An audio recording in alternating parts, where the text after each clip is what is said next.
Il y a des jours comme ça où rien ne va, enfermé dans ton mal-être, quand les anges pleurent au bord de ta fenêtre. Salut à tous, j'espère que vous allez bien. Je vous retrouve aujourd'hui pour une vidéo qui va être un nouveau rendez-vous sur la chaîne. Donc en fait, je décide de faire un nouveau rendez-vous parce que le lundi, j'aurai cours toute la journée à la fac. Donc du coup, je n'aurai pas le temps de faire des vidéos pour vous faire part de mes lectures. Et donc après moult réflexions sur le nom du nouveau rendez-vous, je vais appeler ça carnet livresque. Parce que en fait j'ai l'habitude de noter ce qui est mes lectures passées, ma lecture en cours ou mes lectures à venir. Donc du coup je me dis que ce serait un peu pas mal d'appeler ce rendez-vous comme ça. Chose qui est bien, comme dans les CLT, c'est que je n'aurai pas de jour précis pour poster les vidéos. Ça se fera en fonction de mon rythme de lecture. Donc quand j'aurai fait, je pense, 3 lectures à chaque fois, comme dans les CLT, je posterai une vidéo pour vous en parler. Et donc ça reprendra en fait ce système-là. Je vous parlerai de mes lectures passées, de mes lectures en cours et de mes lectures à venir, plus du blabla si j'en ai envie. Ou... Voilà. Donc j'espère qu'en tout cas que ce rendez-vous vous plaira et que vous continuerez à être autant fidèle, même si je change quelques petites choses sur la chaîne. Voilà. Donc en ce qui concerne mes lectures passées, j'ai lu le tome 8 de La Maison de la Nuit, libéré de PC Cast et Christine Cast, publié aux éditions Pocket Jeunesse. Alors j'ai passé un agréable moment avec ce livre, tout comme les autres tomes de la série. J'adore replonger dans cet univers de vampires et de magie. Ce que j'adore particulièrement depuis le tome 6, c'est qu'on a une multitude de points de vue. Donc on peut avoir le point de vue de Zoé, le point de vue de Damien, le point de vue d'Aphrodite, mais aussi le point de vue des méchants. Et ça, c'est vraiment intéressant de savoir ce qu'ils pensent, de savoir ce qu'ils font, d'avoir, on va dire, un petit train d'avance par rapport à Zoé et à toute sa bande. Et ça, c'est vraiment intéressant de la part des auteurs d'avoir pu faire ça. Après, j'ai ressenti vraiment que c'était un tome de transition par rapport au tome prochain, parce que c'est vrai qu'il ne se passe pas grand-chose, il se passe des éléments clés pour faire avancer l'histoire comme il faut, mais c'est vraiment un tome où on met en place une potentielle confrontation entre le bien et le mal. J'essaie de ne pas en dire trop pour pas spoiler pour ceux qui n'ont pas lu les tomes précédents. Là, une confrontation entre le bien et le mal. Et voilà, il va y avoir des sacrifices, il va y avoir des renaissances. Tout est bien exploité en ce qui concerne l'univers. J'adore toujours autant les affinités avec les éléments par rapport à la déesse Nyx. Moi, c'est quelque chose qui me fascine toujours autant. Et c'est ce qui fait que j'aime autant cette série-là. Voilà, c'est vrai que les personnages, ils sont bien exploités, certains un peu moins bien, mais c'est vrai que en ce qui concerne par exemple Lucie, Zoé, Aphrodite, Néphéré, tout ça, sont des personnages très bien exploités et que moi j'adore suivre. Et avec ces petits points de vue différents, on se rend compte que Zoé, même si elle reste et restera toujours le personnage principal de cette saga, les autres personnages prennent une importance euh, considérable en fait. Et on se dit que en fait ils ont leur propre place à l'intérieur de la série. Voilà. Donc après c'est vrai que c'est une série très jeunesse et qu'il faut sortir ces tomes-là au bon moment parce que sinon on peut être déçu par rapport au côté très jeunesse. Mais moi ça marche à tous les coups et franchement je ne cesserai de vous répéter que cette série je l'adore. C'est ma série qui m'a fait me redonner le goût de la lecture. Donc du coup moi je la conseillerais à tout le monde pour ceux qui sont peut-être en panne de lecture ou ceux qui bloquent avec certaines lectures. Passer par une petite histoire un petit peu plus fraîche avec une écriture qui se lit très très bien. Voilà, voilà, donc je vous recommande vraiment cette saga et j'ai hâte de lire le prochain tome. Ensuite, j'ai lu Boom de Mark Haddon, publié aux éditions Pocket Jeunesse. Alors, il y a un petit marque-page parce que c'est ma mère qui est en train de le lire. C'est une lecture sympa, sans prise de tête pour l'été. Une lecture vraiment un petit peu dérangeante parce que on va suivre l'histoire de deux personnes en fait, de deux personnages qui doivent avoir 14 ans je pense, et ils vont surprendre une conversation téléphonique de deux professeurs dans une langue qu'ils ne connaissent pas et qui n'existe pas. Donc tout va s'en suivre une petite enquête à travers ces deux jeunes personnages pour découvrir ce qu'est cette langue, est-ce que les professeurs sont de notre monde ou pas. Voilà, une petite enquête comme ça, très sympa à suivre. Les personnages sont pas trop attachants, enfin ils sont sympas à lire mais pas tellement attachants. Parce que bon, ils sont un peu plus jeunes que moi, donc du coup je me suis pas vraiment attaché à eux. Mais c'est vrai que la plume est sympa, et l'univers dans lequel on s'embarque, on ne s'y attend pas du tout. Et c'est vrai que c'est par rapport à ça que j'ai beaucoup aimé le livre. Donc voilà, c'est vrai que je ne serais pas arrêté sur la couverture, ni sur le résumé. Résumé très court en une phrase. Ici les profs cachaient un secret extraordinaire. Ça donne envie mais sans plus. Donc je l'ai eu gratuit parce que j'avais acheté deux Pocket Jeunesse, donc c'était le livre offert. Donc voilà, c'est sympa mais sans plus. Je ne recommanderais pas forcément à mes lecteurs. Voilà. Ensuite, j'ai lu le tome 3 de Wake Nest, donc qui s'appelle Trompé de Jace Hayne, publié aux éditions Milady Collection Bitlit. Alors je dois vous avouer que j'ai passé un très bon moment, comme dans les autres tomes, mais je suis un petit peu déçu. J'ai trouvé en dessous des autres tomes. En fait, ce qui m'avait plu dans les autres histoires, c'est que on avait vraiment un univers particulier, avec des mages, avec des vampires, avec des loups-garous. Et dans ce tome-là, il y a trop de loups-garous. Et trop de loups-garous, trop de roux. Et trop de loups-garous, tue le loup-garou. Franchement, c'est vrai qu'on va un peu plus s'intéresser à l'histoire personnelle de Chiara, même s'il y a une enquête, etc., tout comme dans les autres tomes, où il y a beaucoup de rebondissements, beaucoup d'action, le personnage bouge beaucoup voilà, comme dans les autres tomes, comme je l'ai dit déjà. Mais il y a trop de loups-garous parce que, en fait, Chiara va aller dans un camping pour loups-garous, où il y a la meute de Chas, son petit ami. Et donc du coup on va vraiment être centré sur l'univers lycanthrope. Voilà, j'ai réussi à pas dire loup-garou. Donc sur l'univers lycanthrope. Et je me suis dit, où sont les vampires? Où sont les mages? Donc c'est vrai que les vampires arrivent vers la fin.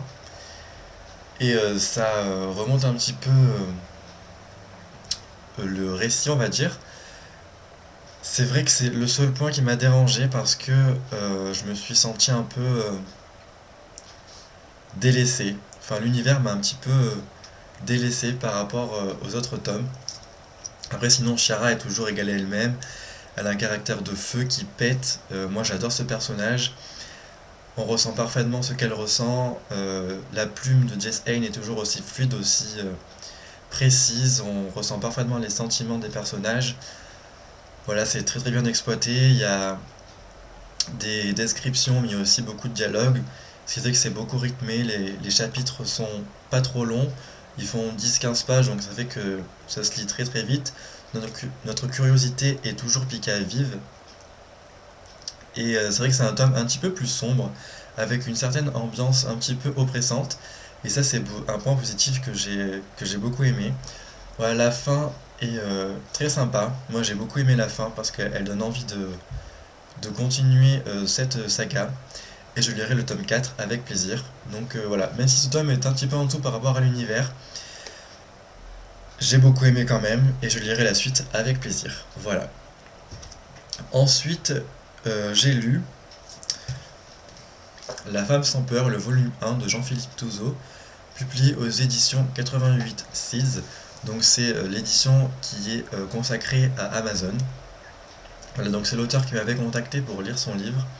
Je le remercie encore une fois parce que j'ai passé un très bon moment avec son livre. Franchement, dès le début du livre, on rentre dans le vif du sujet. Le personnage de Trinity va se rendre compte que elle doit faire des choix très vite en ce qui concerne la pilule que va lui proposer un chercheur. Une pilule qui va inhiber toutes ses peurs et tous ses doutes, donc ce qui fait qu'elle va être vraiment sûre d'elle-même. Et ça c'est vraiment quelque chose qui m'a beaucoup plu, enfin le sujet m'a beaucoup plu en tout cas. Et donc elle doit faire ses choix avec cette pilule, la prendre, ne pas la prendre. Est-ce qu'il y a des effets secondaires? Est-ce qu'elle a vraiment été testée par le chercheur? Est-ce qu'elle est fiable à 100%? Voilà, donc c'est vrai qu'elle va faire beaucoup de choix dans ce livre. Trinity est un personnage vraiment attachant parce que je pense qu'on peut s'identifier facilement à elle. C'est un personnage de fiction, mais l'auteur, avec sa plume, fait que on peut s'identifier à elle par rapport à ses peurs, par rapport à ses doutes, par rapport à son caractère. Et c'est vrai que je me suis beaucoup attaché à elle et au choix qu'elle allait faire, parce que on peut se demander vraiment ce qu'on aurait pu faire à sa place. Voilà. Alors ensuite, c'est vraiment très rythmé. Les chapitres ne sont pas longs du tout. Ils font maxi 10 pages, mais en général ils font 5 pages. Donc ça fait qu'on tourne très vite les pages et j'ai été très très très curieux de connaître l'histoire. Alors c'est vrai que ce volume 1 est vraiment un volume d'introduction parce que il se passe pas grand chose, mais en même temps on a tellement envie de savoir ce que va faire Trinity, on a envie de savoir les effets de la pilule, on a envie de savoir ce qu'elle voilà, ce qu'elle va vraiment penser de cette pilule blanche. Et voilà, c'est vraiment un tome d'introduction comme je le disais. La fin m'a totalement surpris, même si je m'attendais à certaines choses, je ne m'attendais pas à ce que ce soit tourné de cette manière-là. Voilà, donc après ce qui m'a un peu dérangé, l'auteur m'a dit que c'était fait exprès, donc voilà, c'est fait exprès, mais je respecte totalement. C'est que, en fait, on a un point de vue à la première personne du premier chapitre au chapitre 4, et à partir du quatrième chapitre, donc, on a un point de vue à la troisième personne. Alors c'est vrai que ce point de vue amène une richesse dans le récit, parce qu'on va avoir le point de vue de Trinity, le point de vue de Speedy, pardon, qui est son animal de compagnie d'ailleurs qui m'a totalement surpris, et j'ai adoré vraiment découvrir les us et coutumes de cet animal. Et on va voir le point de vue de Christina, qui est la femme de chambre qui va devenir amie avec Trinity. Et c'est vrai que ce mélange de points de vue est très intéressant, parce qu'il apporte vraiment une richesse à la lecture et au récit. Donc voilà, c'est une histoire que je vous recommande. Le livre n'est pas cher du tout. Donc si vous voulez tenter, franchement, allez-y, ça vaut le coup. Et moi je lirai vraiment le volume 2 avec grand plaisir, parce que la fin me laisse perplexe, j'ai beaucoup de questions dans ma tête, et j'ai hâte de connaître la suite des aventures de Trinity, parce que voilà, j'ai beaucoup aimé le concept de la pilule blanche, les personnages j'ai beaucoup aimé, et voilà, c'est une histoire que j'ai vraiment adorée, donc du coup, volume 2, bientôt dans la palle. Ma lecture en cours, c'est Une baleine dans la tête de Sally Gardner, publié aux éditions Gallimard Jeunesse, donc pas encore publié parce qu'il va sortir le 26 septembre 2013. Donc je lis les épreuves non corrigées. Je suis à la page 111 sur 254 je crois. Je dois avouer que c'est une lecture assez pas perturbante, mais le concept et la plume de l'auteur fait que c'est sympa à suivre, mais je n'arrive pas à me plonger dans l'après. Voilà, je ne sais pas du tout dans quoi je m'embarque. Donc c'est à voir, je vous en reparlerai plus la semaine prochaine. En ce qui concerne mes lectures futures, je vais lire La Terre des Centaures, le tome 1, Le cycle des Centaures de Paul A. Garance, publié aux éditions Booksmaker. Donc je vous mets une photo de couverture maintenant.